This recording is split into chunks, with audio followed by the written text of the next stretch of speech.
Martha, Martha, you worry and fret about many things. And the Lord goes on to say that one thing is necessary. The immediate meaning perhaps being that one dish is sufficient, but that has been taken up over the centuries as the unum necessarium, something to be thought about in a moment of quasi-retreat, as we're doing now, apart. And we are doing precisely what the Lord was inviting Martha to do, to be like her sister, at least at that point, in honouring him also by undivided attention to the grace of his presence. It's in that I'd like to enter into mode of a specific reflection on attention to the Lord's presence when we have it. It concerns us all, and more than we think.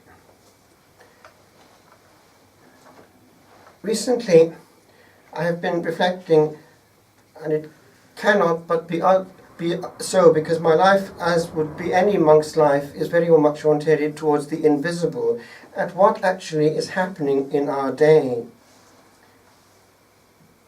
I was reflecting on how, in practice, what was meant as a grace of healing and profound renewal where it was needed in the Vatican Council, for there were things which had to be handled, specifically that of poor quality vocal prayer, because the illness of speed was endemic. And it could not be otherwise, because the liturgy, both the breviary and the liturgical prayer itself in church, was very much based on quantity. And therefore, in all sectors of the church's life, we had hurried prayer. And so the Holy Spirit wanted renewal, profound renewal, on the whole notion of meaningful prayer. Paul VI had that in mind, and he expressed it in the years following the council as he looked back a few years after the application of the changes. It was very early in the 70s that he made this remark. It was hoped that what I have just said would happen. That has been, he said that, but then he went on to say that other things had come in as well, which had not in any way been foreseen or wished. And he concluded this particular discourse with this remark, which I would leave with you. There is no need to equate the new liturgy with desacralization. The point is, that is another issue. And he was seeing that what was happening massively is that this other element was coming in also in parallel, because the application of renewal opened also that avenue. Why? Henceforth, the priest and people were not being told exactly what to do. There was a latitude which, to work, would presume one element: interiority. If that is not there, then the other is bound to come in. But the problem is there, not on the other. And it's there that I would like to lead you for a few minutes, precisely at the feet of the Lord. Because the problem is this: even in that sacred space, we are not listening. We are not able to listen. And believe you me, it's far more serious than people think. It is a profound illness on the life of the Church all over the Catholic world right now, tendentially, that there is little profound, peaceful, reposing listening taking place in our liturgical celebrations. It's extremely complex because it's not one issue, but I would like to lead you in one direction briefly today.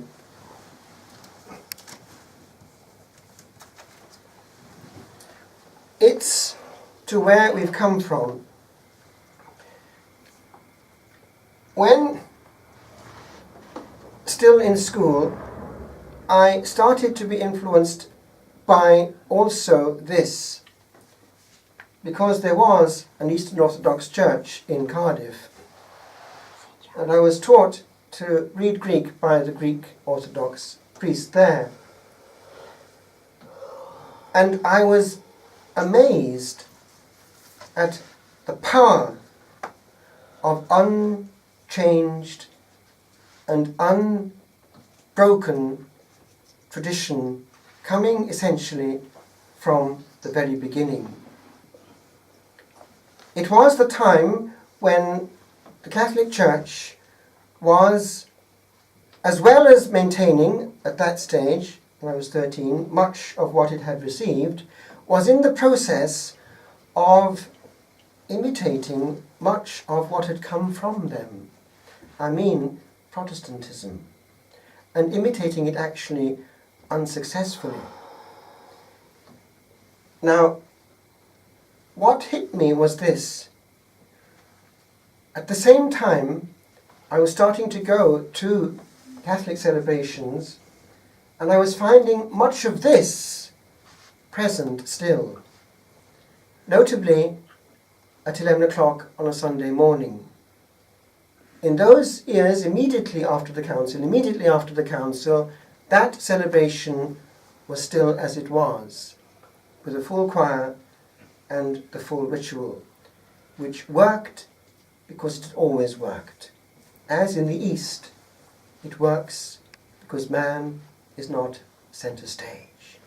It just gives place to the High King and lets him speak, because there are no human words to distract. It's just an atmosphere created. Now, if one compares that with what Paul VI was noticing in the early 70s, and which by now is extremely serious, what is happening is this. We are, in some way, creating, as neo-Protestants, our own assemblies and mode of addressing God. There are two things taking place already in that. The first is this: we are disobeying, because if in the very act of worshipping we are actually disobeying the one that we're expressing love towards, then we are by that very fact showing that we have not understood the first thing about worship in spirit and in truth. And we're disobeying precisely that very saying the Lord gave. It is not enough to say Lord, Lord, because he has to be Lord. That means he has to reign over our will and indeed our behavior. So if we, glibly, in the very act of honoring the King of all, withdraw his rights in his very face, e.g.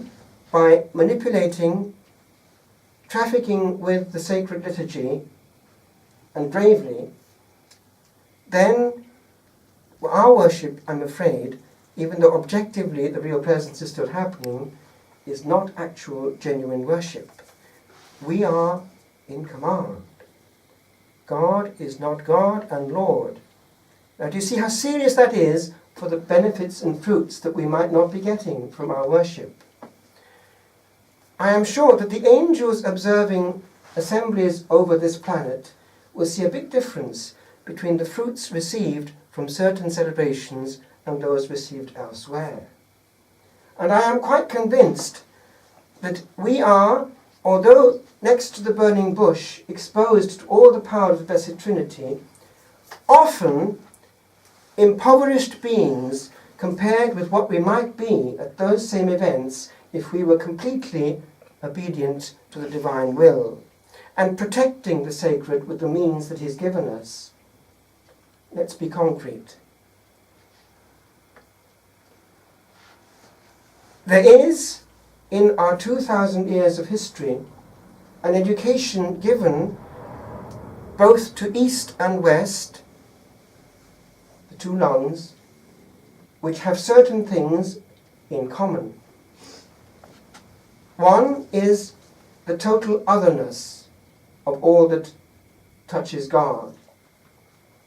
A gestuality, a dignity of language, a respect for what is received and therefore not created, a silence and a dignity of worship in music and all other things that touches the senses, which is not just created but received from the distant past.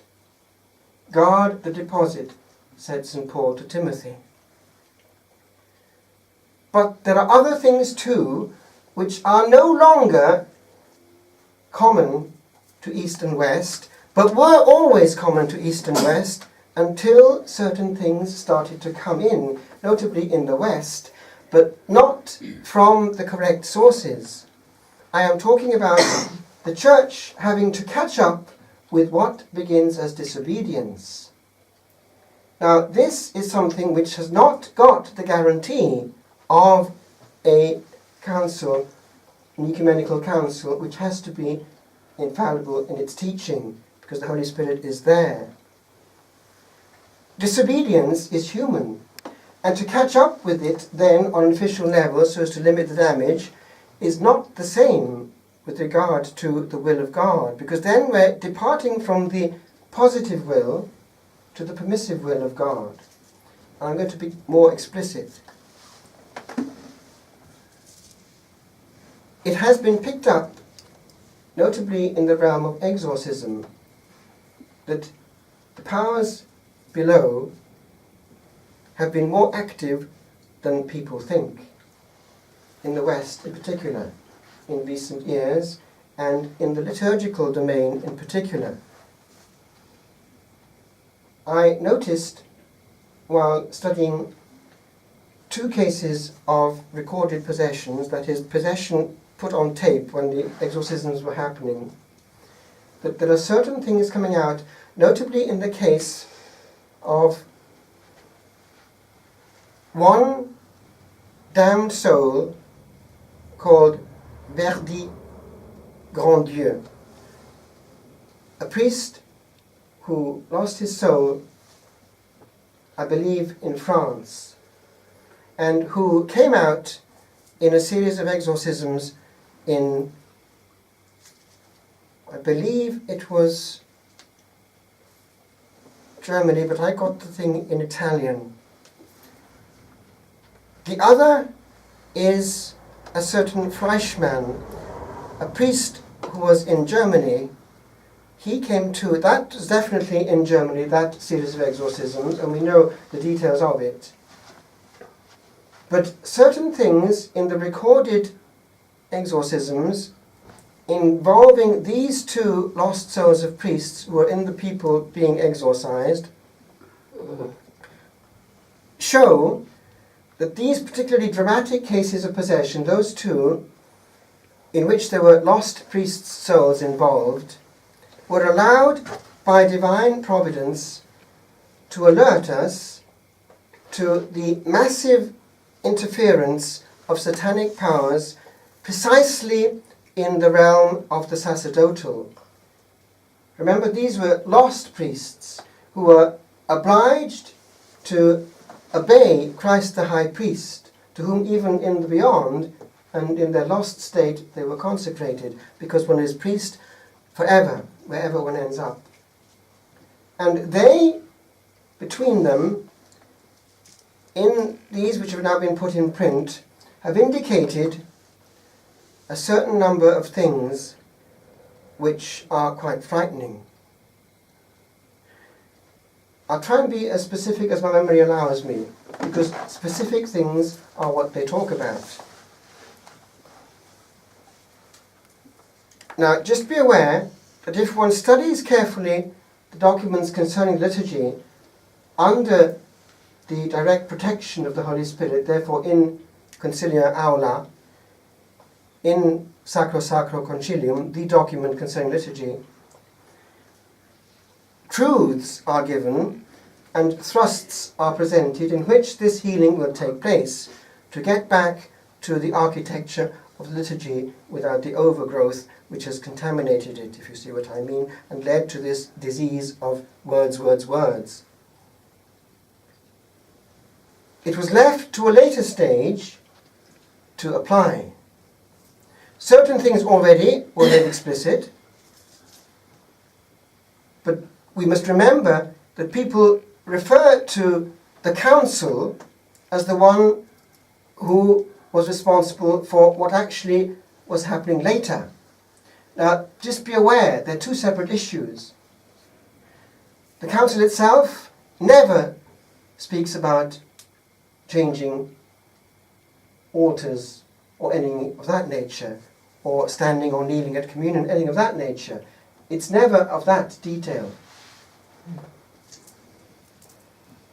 Now, therefore, in that wider context, you'll see why these things coming now in these exorcisms, when they talk about what I'm about to address, would make sense.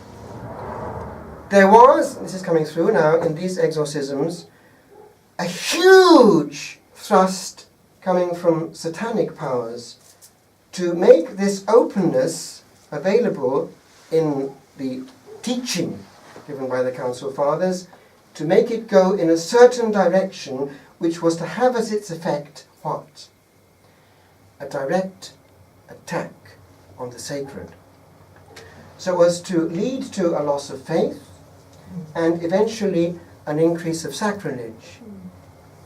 Now, this can only happen if a large number of people in key places are not in the same state of listening, the Lord wants here in the Gospel, at his feet, as is required to be adult and mature human beings applying a bomb for good and not for destruction.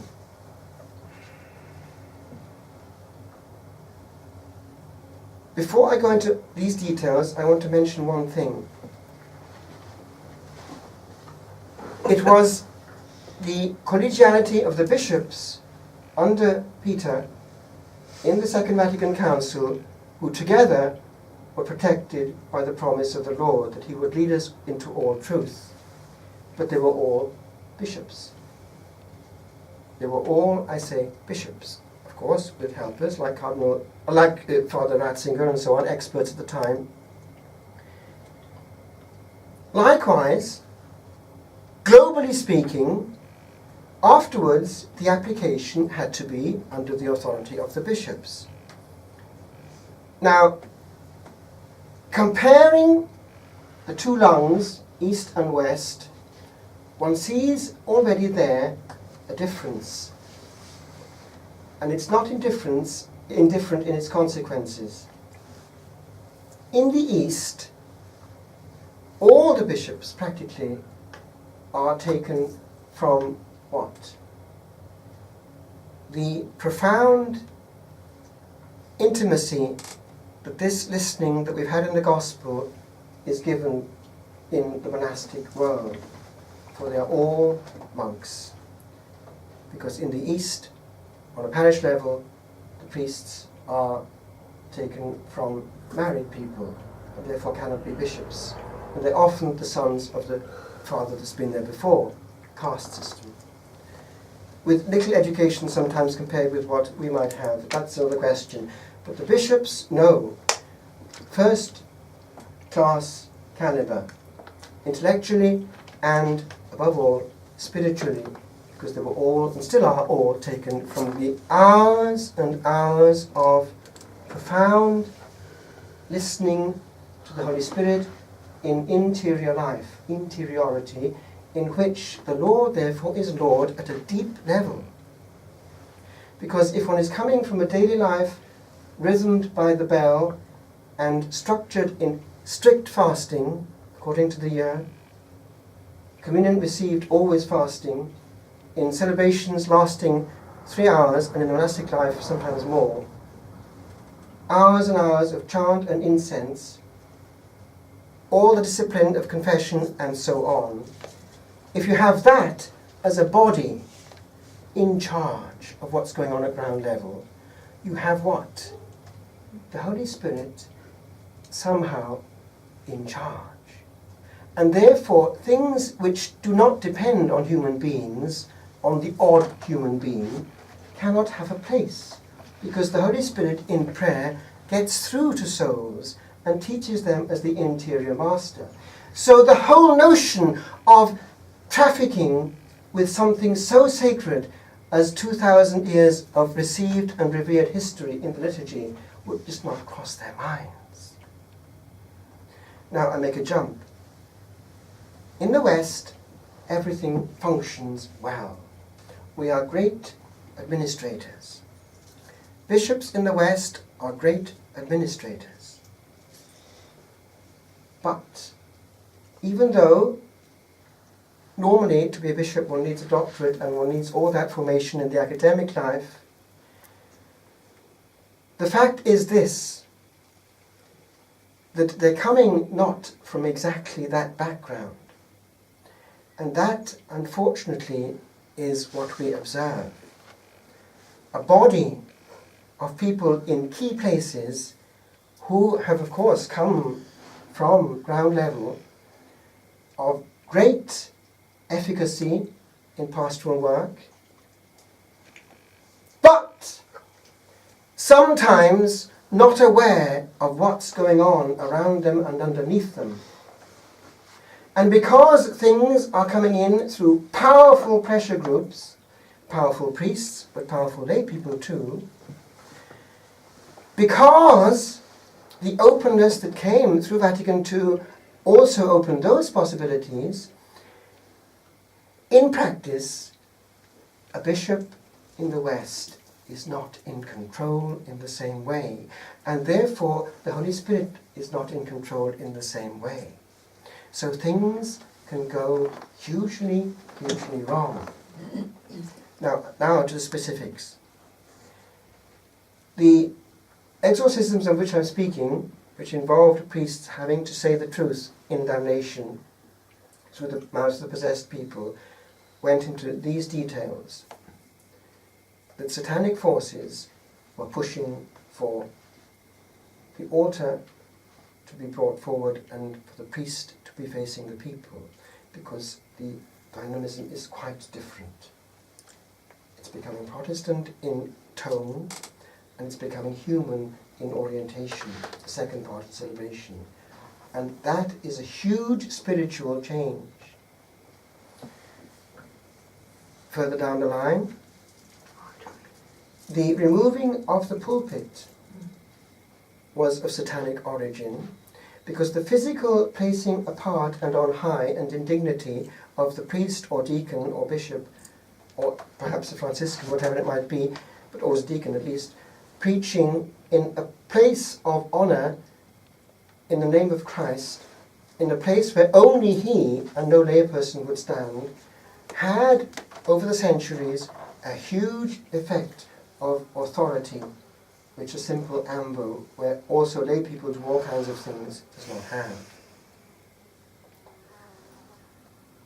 The question of, now this is a big one, the separation, the dissociation of oneness, of identification, still unchanged in the East and still unthought of in the West until very recently, between what happened at the consecration of ordination and its consequences in certain areas, was of daimonic origin. I'm getting to this specific point, that for 2,000 years it had always been understood that the power to consecrate also involved the exclusiveness of the power to touch and handle.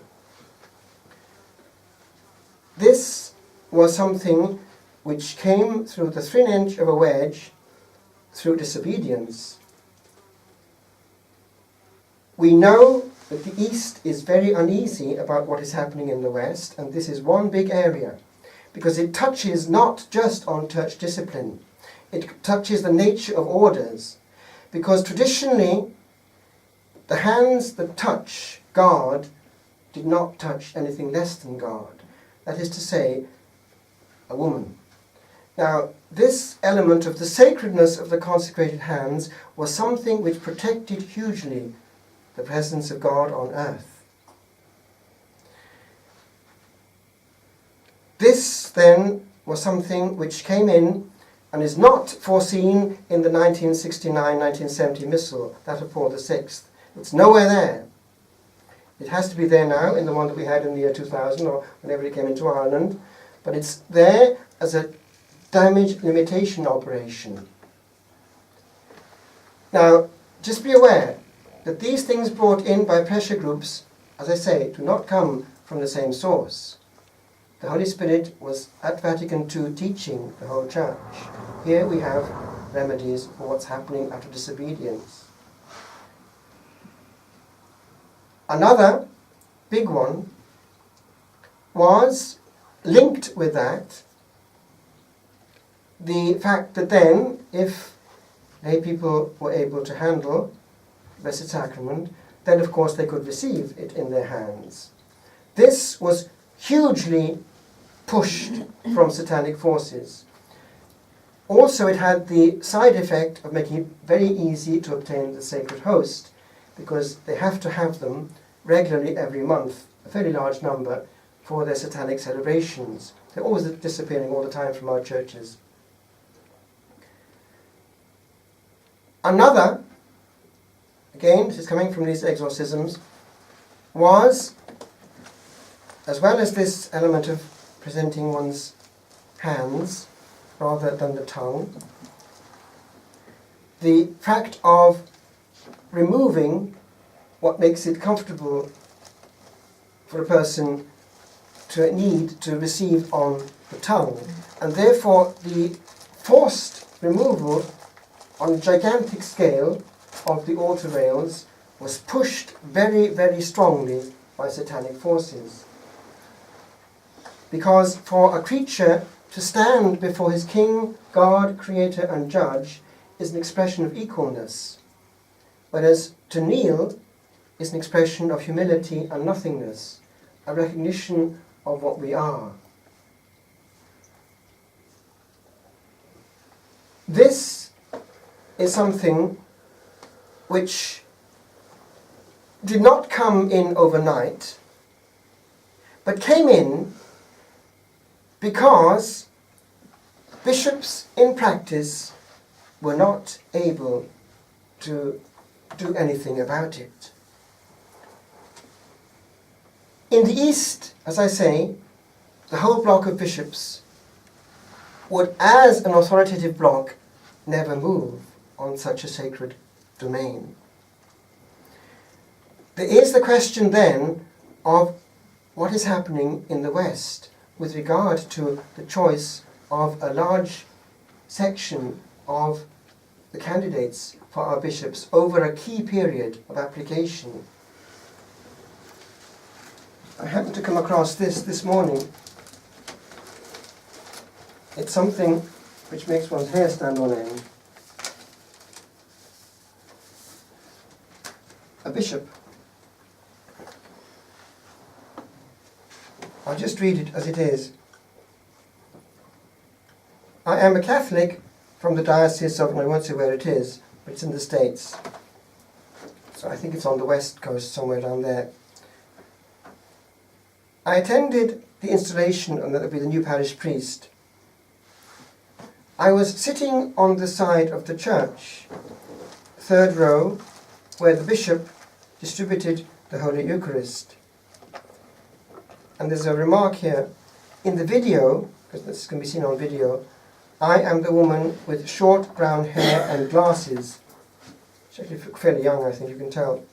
Wearing a black sweater and long white shirt, sitting on the opposite side from the camera of the aisle in the centre of the church. And upon approaching the bishop to receive, I genuflected out of reverence for the sacred species, and remained on one knee to receive the Blessed Sacrament.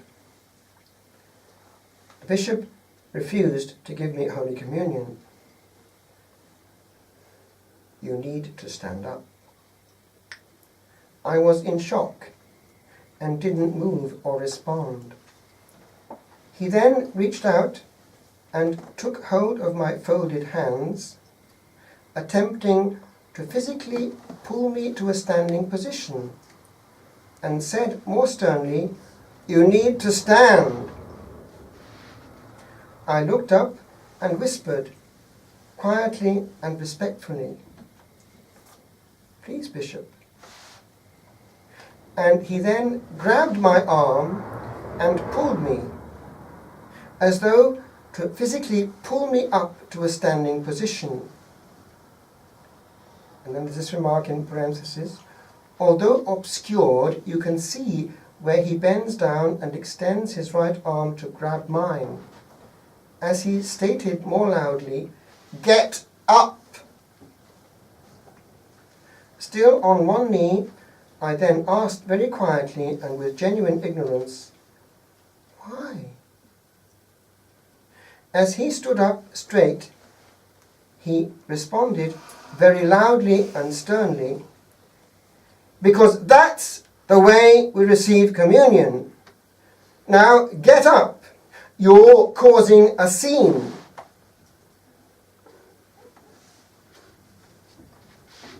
You can see in the video, if viewed frame by frame, that at that moment many heads turned toward the bishop, including a young girl and her mother in the other line of communicants, and Father so-and-so. Confused as to the problem, I lowered my head in a silent prayer, and not wanting to cause any further embarrassment to the new priest being made parish priest during his holy occasion, I stood up and received Holy Eucharist. Just the other day, I was talking to a lady who had exactly the same experience in Ireland, not from a bishop but from a priest, with very rude words. Now, this kind of thing is linked precisely with that other thing, a symptom of this lack of interiority and listening to the Spirit, which comes only through intimacy in prayer. I mean the difference between the contemplative and active life. In the West, we've had an army of active bishops, great administrators, but unfortunately, it has not had the result that the Holy Spirit wanted when he gave us the balm of Vatican II. I'll just conclude with one thing which I have got wind of recently. There was a case, not in this country, of a fairly consistent body of people from an area wanting somebody from the area as their bishop, and making it clear to the nuncio that was the case. And it might well have happened, but it was stopped by the outgoing bishop, I understand, precisely because this element of being, because the person in question would have been precisely from the contemplative atmosphere, no use at administrating. They brought in someone from another culture and so on, but somebody who precisely was fitting into the mould of being open to the norm of renewal, would have been pushing things like confessions with one said sin and so on, and liturgical modernism, because it was safe. And so the show goes on. Nothing can be done because what is needed is somebody good at administrating. My friends, Grace is not administered. Souls are not administered. The Holy Spirit is the one who does the work, and man can get hugely in the way.